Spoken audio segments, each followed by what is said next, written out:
Day 2 of the NFL League meeting is in the books, and the owners unanimously passed a couple rules that I think really favor the Denver Broncos. We're going to break them down and so much more in this video. If you're new to this channel, my name is Ben. I'm a diehard Denver Broncos fan, and that's what this channel is all about. It helps me out if you like the Broncos as well, if you would like and subscribe. So let's dive into the rule changes and how they help set us up for the future. So the first big rule change that is immediately going to start changing what our start of games seem like is the kickoff change that just happened. So they are adopting a rule that has been in the XFL for a while. If you watch XFL football, a lot of times XFL is kind of the proving grounds for the NFL. And so it's always fun to watch what the XFL is doing and how it works, and then how those changes are going to be incorporated into our game.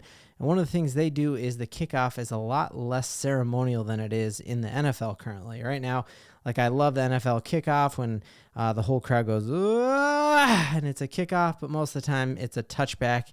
And it's very rarely a cool play, right? Well, what they want to change that, but they don't want to have the old wedge system that they had where dudes were getting injured, and it really is a recipe for disaster when you got the defense running 20 miles an hour as fast as they can down the field this way, and you got one little returner who's quick running as fast as he can that way, head-on collisions galore. And so what they're going to do now is you are going to have your kicker lining up here at the 30-yard line, and then your entire blockers line up here on the 35-yard line. And then, this is your defense going to tackle the kick returner, and then the blockers line up here on the 30-yard line. And the returner is in this catch zone, like this landing strip right in here.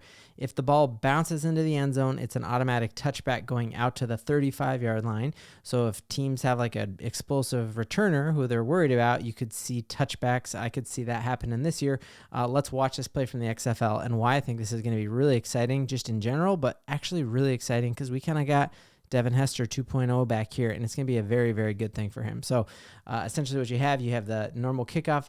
The defense can't start making their move until your returner touches the ball. So until then, they're at a standstill, and you just got 5 yards of separation between your blockers and the defender. So boom, he catches it. He's going to come out, and this is where it starts. You don't have guys getting a full head of steam, and you also don't have your returner having a full head of steam.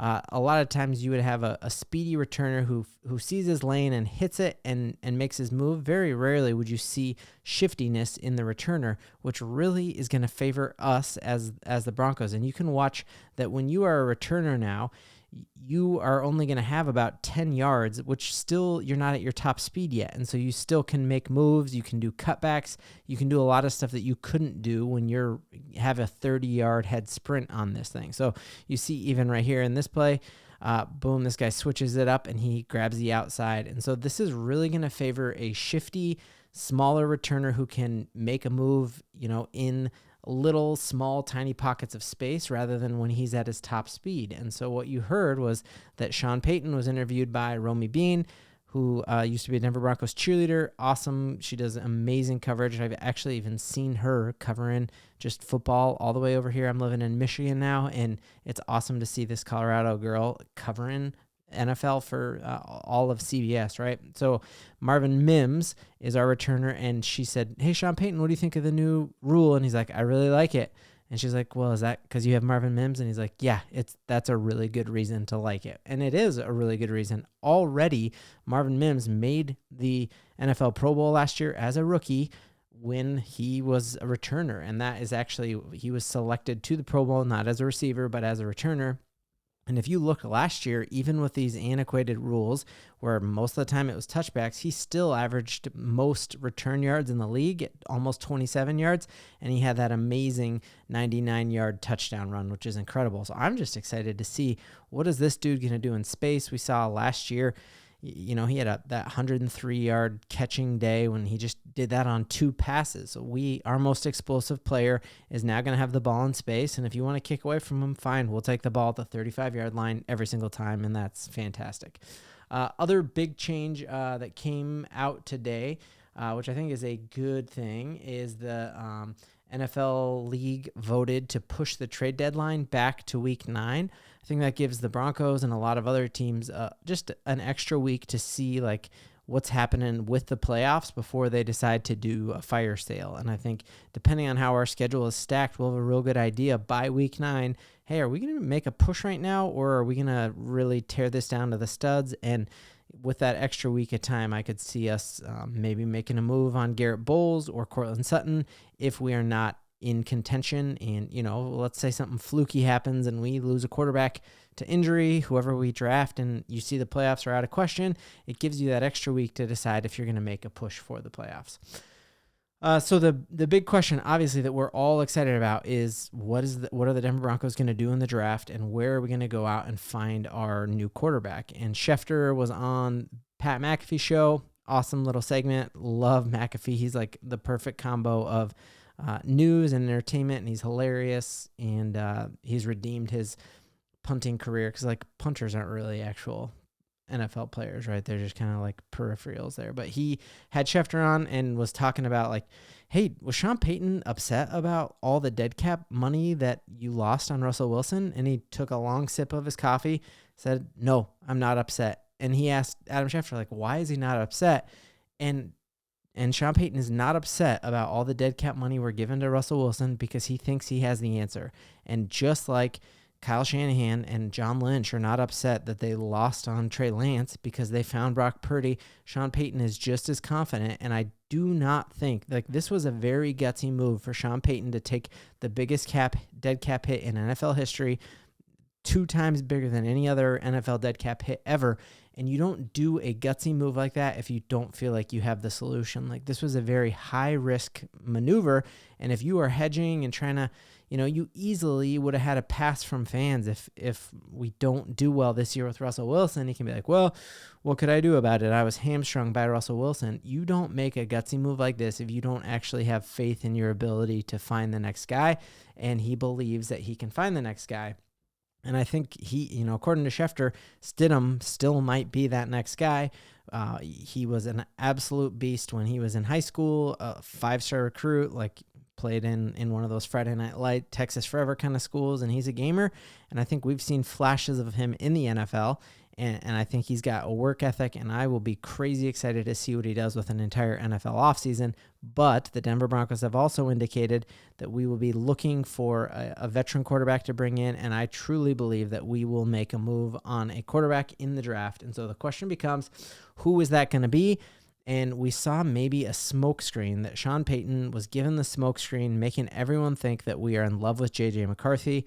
Harbaugh is adding to all that McCarthy buzz by saying it was the best throwing day ever at the NFL Combine. And so now you're hearing that everyone is going to be trading the farm, trying to go and get McCarthy. And maybe that's exactly what Sean Payton wants, because the more quarterbacks that go high in the draft, the more luck you have at someone amazing falling to you. And so maybe that is why he did this. But now what we're hearing is that out of this owners meeting, basically you have the NFL Combine where all the higher ups and the movers and shakers get together.